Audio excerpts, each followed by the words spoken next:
বাঁশবাগান থেকে গুপ্তধন চুরি হওয়ায় এক তরুণীর উপর জিনের আছর। শুধু তাই নয়, তরুণীর উপর ভর করে চুরি হওয়া গুপ্তধন ফেরত চাচ্ছে জিন। ওখানে আগুন ধরেছে, মন্তর করেছে, পরে আমায় আটকে দিয়েছিল। দিয়ে আমি মিতার কাছে চলে এসেছি। এসে মিতার কাছে আমি আশ্রয় চাইছিলাম, ওকে সাহায্য করতে বলেছি, কিন্তু মিতাকে হুঁশনি চেপে ধরে রেখেছিল, আমাকে সাহায্য করতে পারেনি মিতা। সেজন্য আমি মিতার কাছেই আসছি, আমি মিতার কাছ থেকে সাহায্য নেব। শুনে অবাক হলেও এমনই সব দাবি জানাচ্ছেন এলাকাবাসী। উক্ত ঘটনা নিয়ে এলাকায় চলছে তোলপাড়, আতঙ্কে দিন পার করছেন স্থানীয়রা। কথিত জিনের গুপ্তধন উত্তোলনকে কেন্দ্র করে এলাকায় ব্যাপক চাঞ্চল্যের সৃষ্টি হয়েছে। স্থানীয়দের দাবি, সেই গুপ্তধন তোলার পর থেকেই এক তরুণীর উপর নেমে এসেছে কথিত জিনের আছর। ছিল এটা শুক্রবারে রাতে ওঠাবে, শনিবারে বিক্রি করবে। বিক্রি হয়ে গেছে না, ওটা বিক্রি করতে পারি না। কোথায় আছে সেই ওর জিনিসটা? কাছেই আছে, ওর কাছেই আছে।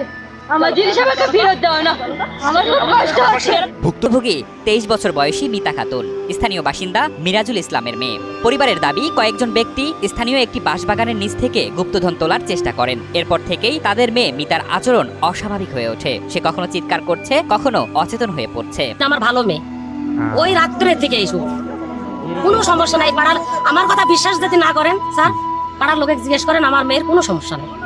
পাড়ার লোকে ওই রাইতে থেকে নিশু। মিতার মা নাজমা খাতুন 3 জনকে অভিযুক্ত করেছেন, হোসনে আরা, বাবুলাল এবং শাহজাহান। তাদের অভিযোগ, বাঁশবাগানের নিচে লুকানো গুপ্তধন তোলায় জিন ক্ষিপ্ত হয়ে মিতার উপর ভর করেছে।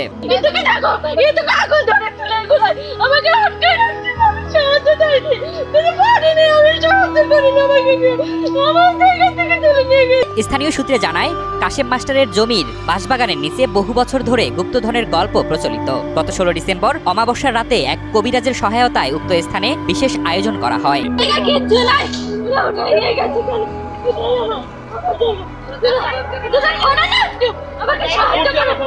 এলাকাবাসীর দাবি, একটি পাতিল ভর্তি ধাতব মুদ্রা উদ্ধার করা হয় উক্ত স্থান থেকে। এরপর থেকে হোসনে আরা নামের এক নারী সেই টাকা নিয়ে পালিয়ে যান। এরপর থেকেই মিতা খাতুনের মধ্যে দেখা দেয় অস্বাভাবিক আচরণ।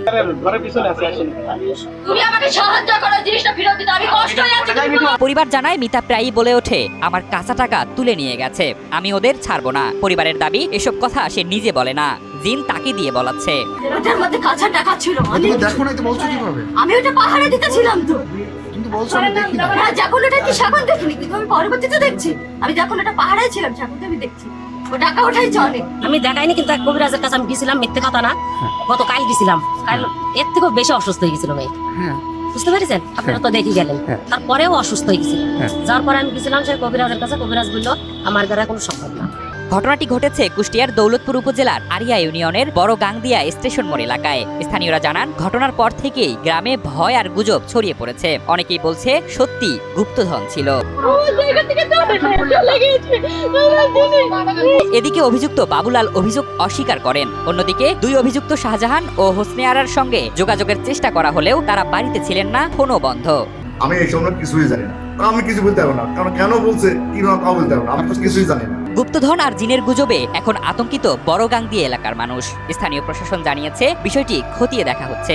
এটি গুজব নাকি কোনো প্রতারণা, তার নিশ্চিত হওয়ার জন্য তদন্ত চলছে। রহস্য, বিশ্বাস আর গুজবের গল্পে এখন সরব দৌলতপুরের বড়গাংদিয়া গ্রাম। তবে এই ঘটনার পেছনে বাস্তবতা কতটা আর কল্পনা কতটা, সেটি এখন সবার জানার বিষয়।